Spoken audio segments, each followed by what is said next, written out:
আসসালামু আলাইকুম। তো ঠিক আছে চলেন আজকে ক্লাস শুরু করা যাক।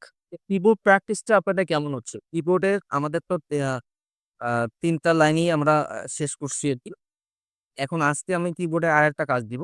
এখন যারা কিবোর্ডের মানে পিছনে প্র্যাকটিস গুলো করতে পারছেন অর্থাৎ base line, first line, second line এটা যদি আপনারা করে থাকেন তাহলে আজকের কাজটা তাদের জন্য একদম পারফেক্ট হবে।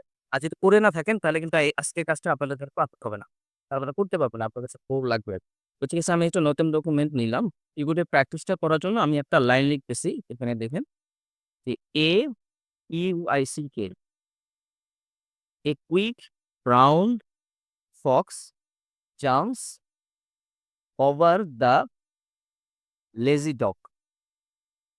আপনাদের কাজ হচ্ছে এই লাইনটা প্র্যাকটিস নিবেন। মানে বারবার এই লাইনটা লিখবেন, বারবার এই লাইনটা লিখবেন। এখন এই লাইনটা কেন আমরা লিখব? এটার অর্থ যাই হোক সেটা ম্যাটার না। ম্যাটারটা হচ্ছে এই লাইন মানে সেন্টেন্সটার ভিতরে একদম A থেকে Z পর্যন্ত সবগুলো ক্যারেক্টার এই লাইনটার ভিতরে আছে। তাহলে হচ্ছে কি আপনি যদি এই লাইনটা প্র্যাকটিস করেন তাহলে সব মানে এই যে কিবোর্ডের সব জায়গাতে আপনার আঙুলটা যাবে। একদম পুরো লাইনটা একদম ফুল স্টপ সহ লিখবেন। তাহলে হবে কি যে আমার কিবোর্ডের প্র্যাকটিসটা ফুল কন্ট্রোলিং চলে আসবে। এই লাইনটা যখন আমাদের কমপ্লিট হয়ে যায় তারপর আমরা আদার্স প্র্যাকটিস এ যাবো আরকি।